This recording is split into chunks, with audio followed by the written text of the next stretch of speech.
What if he held the key to unlocking, well, boundless self-confidence? And a peaceful mind, unwavering energy, no matter what life throws at you. It sounds almost too good to be true, doesn't it? It really does. But that's exactly what we're diving into today. This Hmm. deep dive is all about understanding and, more importantly, applying some really practical techniques to reshape your mindset. Right. And these come from a pretty foundational text on positive thinking. Exactly. Our mission here is to distill its core ideas and show you how you can actually experience a life that's, full of more joy and satisfaction. We're talking about overcoming everyday problems, achieving that genuine peace of mind. Yeah, and tapping into what this work calls a never-ceasing flow of energy. It's quite a claim. We've pulled together a stack of insights, examples too, from this system of simple procedures, stuff that's apparently helped countless people. And our goal for you listening is to guide you through these principles, not just what they are, but why they matter, and crucially, how you can actually use them in your own life. Makes sense. Where do we start? Okay, let's unpack this. Starting with what the book says is the absolute foundation for a victorious life. Which is, Truly believing in yourself. self-belief. Yeah, Okay. it highlights this really pervasive problem, the inferiority complex, they call it. Right. That feeling of not good enough. Exactly. And it apparently defeats so many people when they face challenges. Get this. A university survey, 600 psychology students. Hmm. A staggering 75% listed lack of confidence as their number one most difficult personal problem. 75%. Wow. I know, that's not just a few people, right? Right. It's clearly a huge, widespread issue. And what's fascinating is how deep those roots go. Mhm. The author really digs into this. Yeah, how so? Well, these feelings of inadequacy, they often stem from childhood stuff, like constantly being compared to a brilliant older sibling, maybe, Oh, I can see that. or even social backgrounds, Yeah. feeling less than because of your education or where you came from. That makes sense. He even shares his own story. He struggled with being painfully thin. And get this, he was a preacher's son who was terrified of public speaking. No way, really? Yeah. And he points out how these early experiences can really set these long-lasting patterns of self-doubt. Wow. So it creates this stark contrast, doesn't it, between that feeling of inadequacy and what the book calls sound self-confidence? Exactly. And that sound self-confidence is what leads to, self-realization, actually achieving things successfully. So for someone stuck in that doubt, how does this book suggest they start building that confidence? Is it like flipping a switch? Not quite. It's definitely presented as more of a gradual, intentional repatterning of your thoughts. Okay. Well, one of the first techniques is a simple but apparently incredibly powerful affirmation. An affirmation. Tell me more. There's this story of a businessman, right, facing a huge deal, feeling totally dejected, full of self-doubt. And the affirmation given to him was from the Bible. I may do all things through Christ, which strengtheneth me. Philippians 4.13, right? That's the one. And this guy, he started repeating it Mm-hmm. over and over, even wrote it on a card he carried around. Did it work? The text says it did wonders.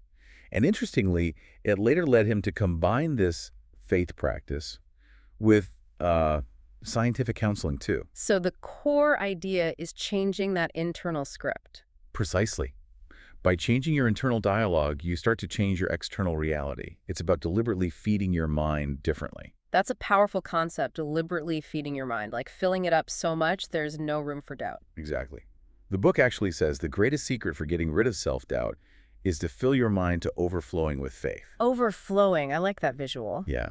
Developing what it calls a humble yet soundly realistic faith in yourself. Humble and realistic. Okay. And how do you achieve that?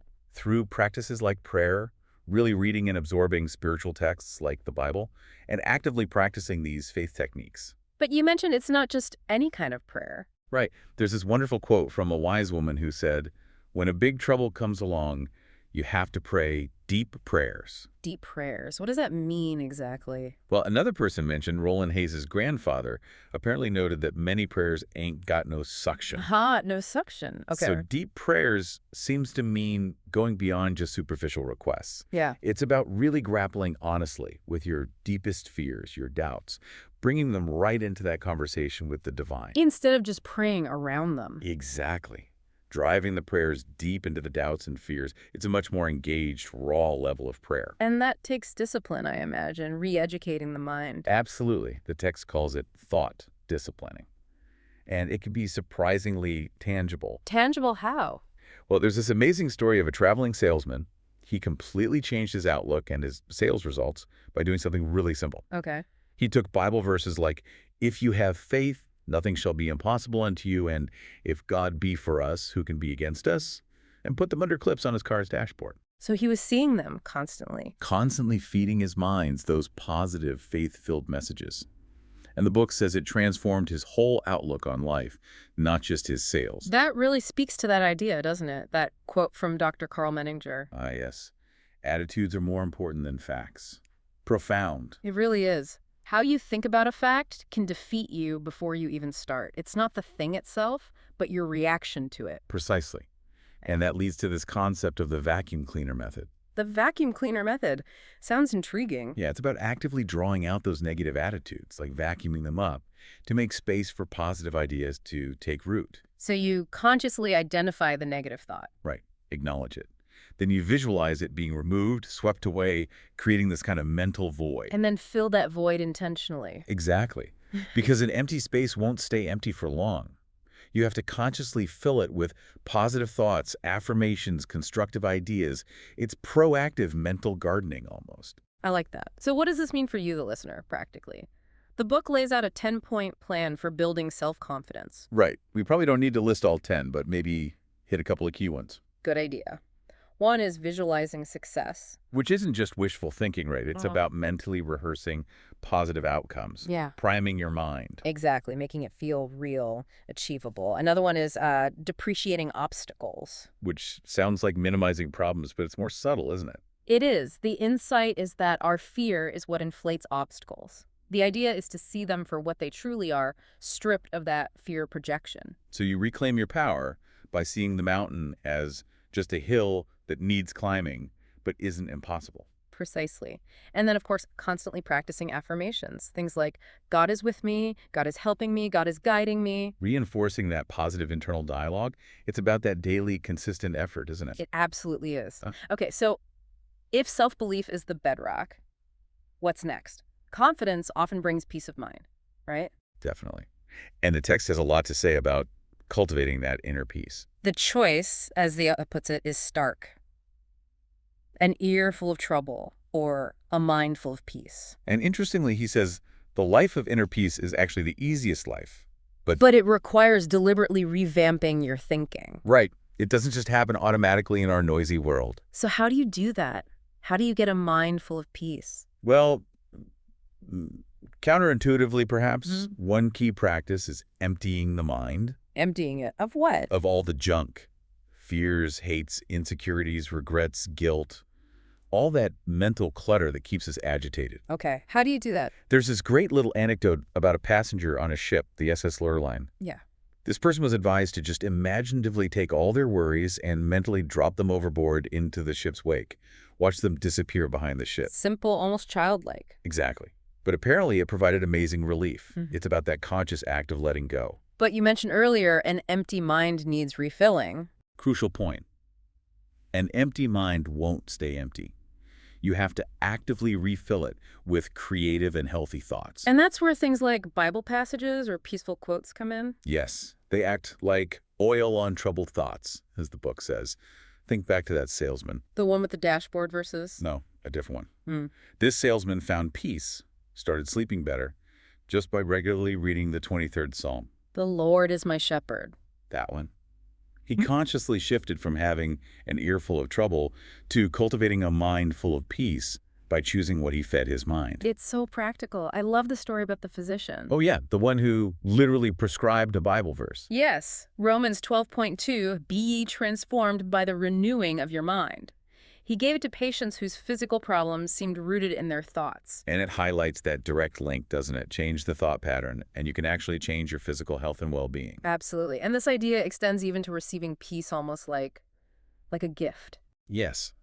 The text talks about yielding yourself, opening yourself to receive peace from a higher power. How does that work? It suggests that sometimes after maybe months of struggling internally, just surrendering and asking for peace can lead to feeling, quote, clean inside and happy and peaceful. So it's not always about striving. Sometimes it's about acceptance and receiving. Exactly. Opening yourself to that possibility. Okay, let's shift gears a bit. Let's talk energy. Because our thoughts seem to affect our physical vitality too, right? Hugely. The book states it quite plainly. If your mind believes you're tired, your body accepts that message and acts tired. Oof, I think we've all felt that. So how do you combat that mental fatigue that just drains you? Well, the idea of spiritual recharging comes in strongly here. God, or a higher power, is presented as the ultimate source of energy. Like plugging into the mains. That's the analogy used. Hmm. Spiritual contact is like plugging in an electric clock. Yeah. It provides this continuous flow of power of vitality. Is there an example of that? Yeah, really cool one about a baseball pitcher, Frank Hiller. Apparently, he felt his strength waning mid-game, and he started reciting Isaiah 40.31. They that wait upon the Lord shall renew their strength. They shall mount up with wings as eagles. We shall run and not be weary. Exactly. And he felt his strength return. It's a powerful image of tapping into something bigger for renewed energy. That is a fantastic image. And the flip side is also true, right? What drains energy? Right. A physician in the book points out it's often not hard work itself that drains us. It's emotional upheaval. Ah, like what? Things like fear, resentment, those inner conflicts we have, obsessions. Hmm. They create what the doctor called energy leaks. Energy leaks. That's a great term. It's subtly draining us without us realizing. Precisely. And this can lead to feeling stale, burnt out. Like the professor's story. Yeah, the professor who'd lost his passion, his zest for teaching, just felt stale. And what turned it around for him? His president, who's also a businessman, suggested he read a book on confident living and the Bible. Simple advice. Simple, but transformative, apparently. The text says he became a person of compelling power. The staleness vanished. Energy surged back. It just shows how changing your mental and spiritual diet can have real physiological effects. It really does. Okay, now let's touch on something that might raise a few eyebrows. The practicality of prayer power. Yeah, this is interesting. Prayer isn't presented as some vague, last resort hope. No. How is it presented? As a practical, even scientific method for solving problems. Well, including, surprisingly, business problems. scientific. How so? Well, maybe not lab coat scientific, but systematic. There's this great anecdote about a guy named Jack Smith. Good. He ran a health club, former boxer, had a sign on his wall, APR, PBW, PRAA. What on earth does that mean? Exactly what people asked. It stood for Affirmative Prayers Release Powers by which positive results are accomplished. Catchy. So he was deliberately making people curious about affirmative prayer. Yeah, showing it as a practical tool, releasing actual power for results. And that ties into a specific formula the book offers, right? Prayerize, picturize, actualize. Yes. A 3-point formula. Okay, break that down. What's prayerize? It means daily creative prayer. Not just reciting things, but talking to God like a close partner, a collaborator, not some distant being. Got it. Then picturize. That's holding a clear mental image of the outcome you desire after you've prayed about it. And importantly, testing if that picture feels aligned with, say, God's will or a higher good. So it's focused visualization grounded in prayer. Exactly. And the final step is actualize. Which means? Which means you don't just sit back. You work hard, intelligently, with the belief that the picture you're holding will actually happen. It combines faith and action. And there's a story about this working. Yeah, a powerful one about a woman using this exact method, prayerize, picturize, actualize, to save her marriage. It shows its real-world potential. Wow. The book also talks about prayer as vibrations. Yeah, that's a fascinating idea. Prayer is sending out vibration to other people and to God that can awaken these universal forces. How is that illustrated? There's this really heartwarming example of someone just silently praying for strangers they saw from a train window. Like who? A farmer plowing his field, a mother hanging laundry, a little boy with a lollipop, just sending out good thoughts, prayers. That's lovely. And there's another technique too, flash prayers. Yes, Frank Laubach's idea. He called it shooting prayers at people on the street on a bus. Just quick, focused, positive intentions. Did it have any effect?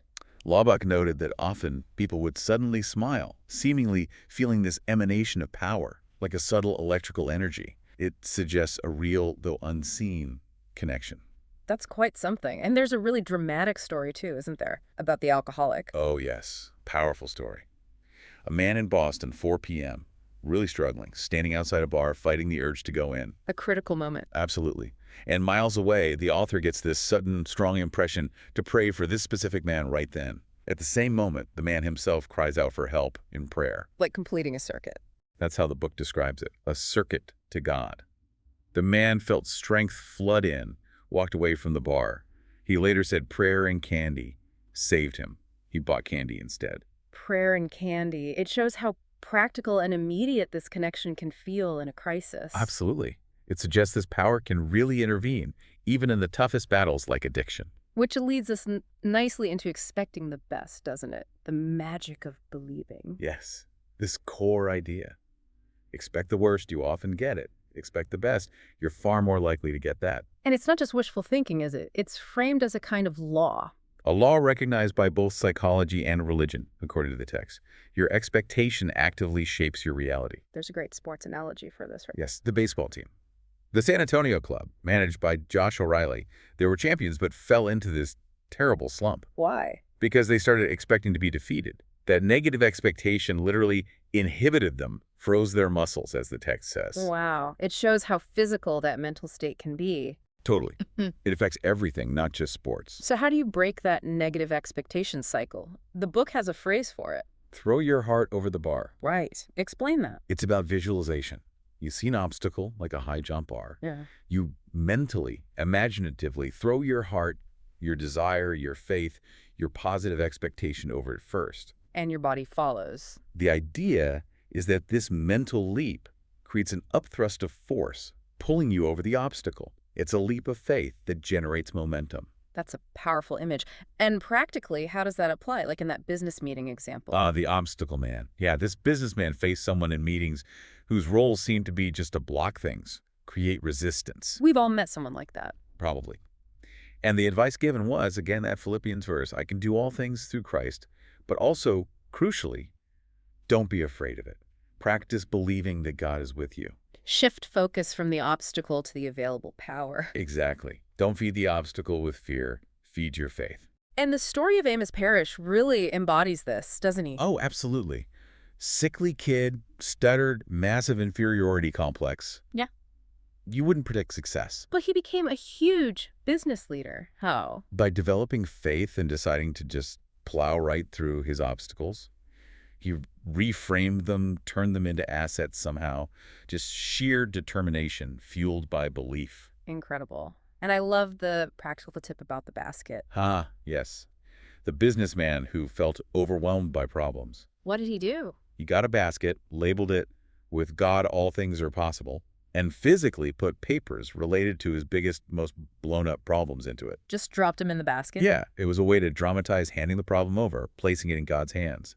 And doing that seemed to give him the mental space and power to then deal with the issues normally without the overwhelm. It's like it lowered the emotional temperature. Exactly. It's all about reconditioning that subconscious mind. Which, the book says, resists change. Yeah, the subconscious apparently likes the familiar, even if it's negative. Yeah. It resents any change. So you have to be persistent. Very persistent.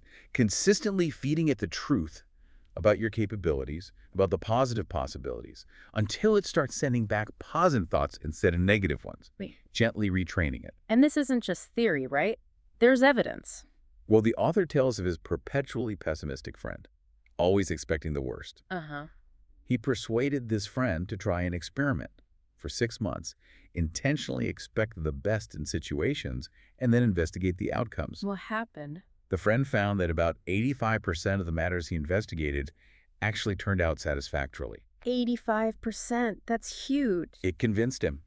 He concluded it wasn't just theory, it was a scientific way to meet life situations. The results were measurable. Amazing. And it reminds me of that Thomas Jefferson quote. Always take hold of things by the smooth handle. Yes. Such simple, practical wisdom. Choose the easier mental approach. Okay, speaking of difficulties, let's tackle fuming and fretting. We all do it. Oh, yes. The book defines fuming as like boiling up inside, agitated, seething. And fretting. That's more like a petulant half-cry, half-whine, almost childish when adults do it, that constant low-level anxiety and complaint. And the Bible's advice is pretty direct. Fret not thyself. Psalm 37.1. Straightforward, but hard to follow sometimes.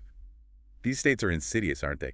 They just eat away at your peace. Definitely. And the book links this to the pace of modern life. Absolutely. It warns that this accelerated pace, this constant rush, is literally destroying physical bodies, minds, souls. And it's not just about being busy, is it?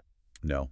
It makes the point that even an invalid, someone physically restricted, can still live at too high an emotional pace. It's the internal intensity that does the damage. So how do you slow down that internal pace? There's that rather unusual prescription.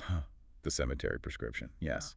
A doctor advises this aggressive, always rushing businessman. What's the advice? Take 2 hours every day for a long walk. Okay, that sounds normal. But also, spend half a day every week in a cemetery. In a cemetery? Why? To meditate on the gravestones.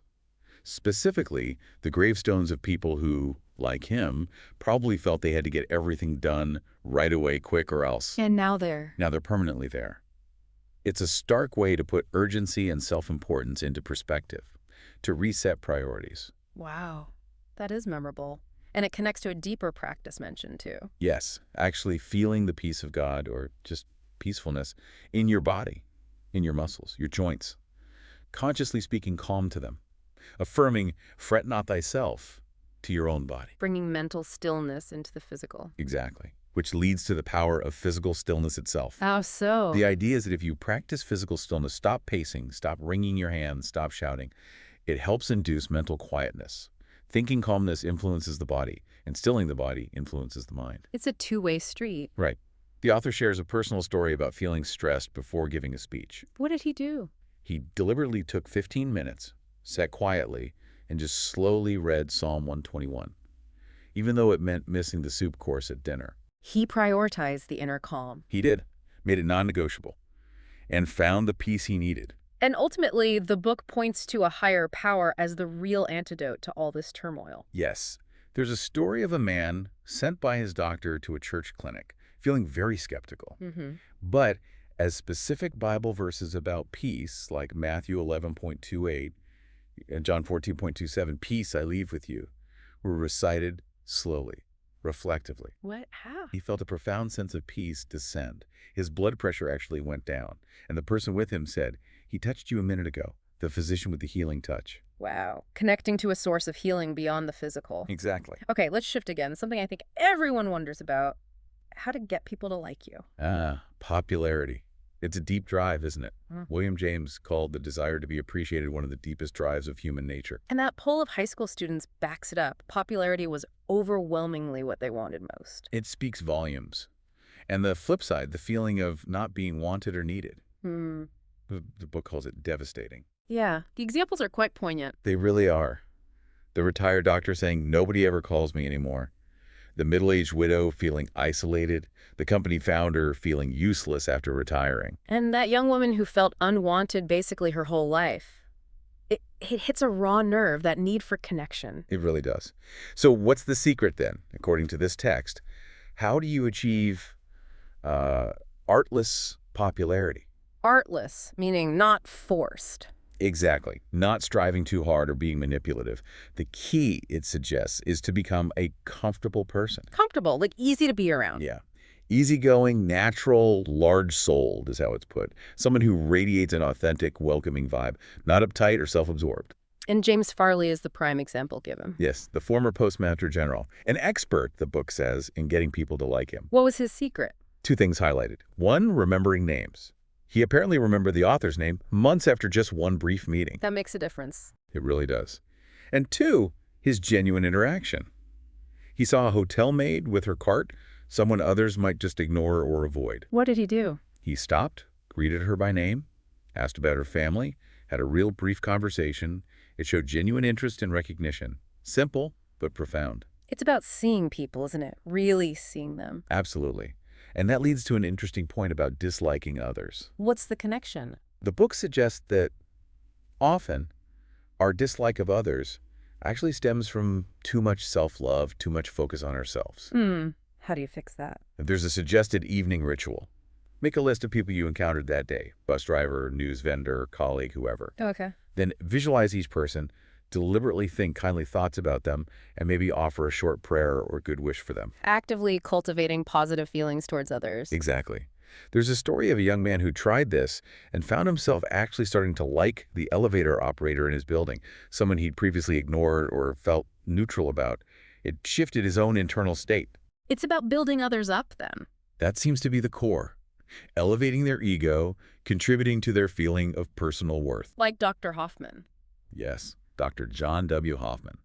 He apparently always focused on people's potential, praised their efforts, built them up, and earned, quote, undying devotion because of it. And the contrast is true, too, right? Deflating someone. Yeah, like spoiling someone's joke or constantly criticizing, it diminishes them, pushes people away.